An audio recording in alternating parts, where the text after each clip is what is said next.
दोस्तों, आपने जेब द किलर हॉरर स्टोरी के बाकी पार्ट अभी तक नहीं देखी है तो पहले उसे देख लीजिए, नहीं तो ये स्टोरी आपको समझ में नहीं आएगी। और हमारी स्टोरी आपको अच्छा लगता है तो लाइक और सब्सक्राइब किया करें, बुरा लगता है तो डिसलाइक करें। पिछले पार्ट में आपने देखा था कि शॉन जेब से बचने के लिए गुल्ली बुल्ली के जीप के पीछे छुप जाते हैं और जेब द किलर गुल्ली बुल्ली के जीप के सामने जाके रुकते हैं और बोलता है, अरे अंडे लोखंडे, तुम लोग फिर मेरे सामने आ गए हो, यहाँ से हट जाओ, मुझे मेरी शिकार को पकड़ने दो। शॉन को जेब की बातें समझ में नहीं आते, तभी वो जीप के पीछे से उठता है और बोलता है, अरे गुल्ली बुल्ली, तुम लोगों को ये अंडे लोखंडे क्यों बोल रहा है? तुम लोग अपना नाम कब बदल दिया, मुझे तो बताया नहीं। अरे ये किया बेवकूफी कर दिया शॉन ने। शॉन तो गुल्ली बुल्ली के पोल खोल दिए। तभी जेब द किलर समझ जाता है कि गुल्ली बुल्ली उसे झूठ बोला था और फिर जेब बोलता है, तुम दोनों मुझसे झूठ बोल के बहुत बड़ा गलती कर चुके हो। आप शॉन के साथ साथ तुम दोनों को इसके सजा भुगतना पड़ेगा। फिर जेब द किलर गुल्ली बुल्ली के ऊपर हमला करने के लिए जीप के ऊपर आ जाते हैं और जीप के ऊपर आने के बाद जेब द किलर उनके चाकू उठाता है। ये देख के गुल्ली बुल्ली और शॉन डर जाते हैं, क्योंकि अब किसी ना किसी को मारना ही है, अभी भागने की कोई रास्ते नहीं है। तभी बुल्ली बोलता है, देखो हमारे साथ तुम्हारी कोई दुश्मनी नहीं है, तो क्यों तुम हम लोगों को मारना चाहते हो? तभी जेब द किलर बोलता है, तुम लोग जानना चाहते हो क्यों मैं तुम लोगों को मारना चाहती हूँ? ये बोल के जेब द किलर अपने चाकू बुल्ली के छाती में मार देते हैं और बुल्ली वही के वही मर जाते हैं। अरे ये क्या हो गया?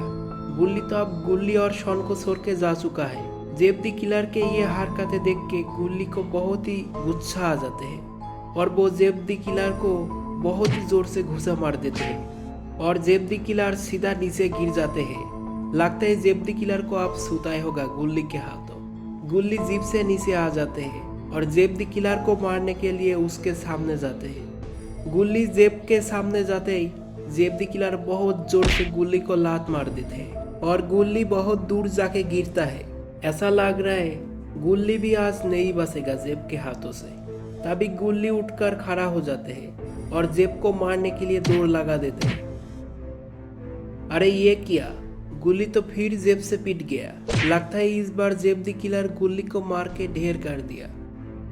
अरे कमाल है, गुल्ली तो लग रहा है अभी भी जिंदा है। जेब द किलर जब देखता है गुल्ली जिंदा है तब जेब को गुस्सा आता है, क्योंकि इतने मार खाने के बाद भी गुल्ली कैसे जिंदा रह सकते हैं। इसलिए जेब द किलर फिर अपना चाकू उठाता है और गुल्ली को मारने जाते हैं और तभी गुल्ली जेब के हाथ रोक लेते हैं। गुल्ली के हाथ रोकना जेब द किलर को अच्छा नहीं लगता। तभी जेब द किलर अपने बाएं हाथ से गुल्ली को जोरदार पांच मार देते हैं और गुल्ली पांच खा के जेब के हाथ छोड़ देते हैं और फिर जेब अपना चाकू उठाने लगता है गुल्ली को मारने के लिए। लगता है अब गुल्ली भी मर जाएगा जेब के हाथों। अरे नहीं, जेब द किलर तो गुल्ली को भी मार दिया। ये क्या अनर्थ हो गया है। लगता है जेब द किलर से बाबा के सिवा और कोई नहीं लड़ पाएगा। फिर जेब गुल्ली को मारने के बाद वहां से उठता है और इधर उधर देखता है। तभी उसे जीप के बगल में शॉन दिख जाते हैं। फिर जेब द किलर शॉन की ओर जाने लगते हैं। लगता है जेब आज गुल्ली बुल्ली और शॉन ये तीनों के चैप्टर क्लोज कर देगा। जेब द किलर को आते देख के शॉन छुपने के लिए सीधा जंगल की ओर भागने लगते हैं। तो दोस्तों, अब क्या होगा?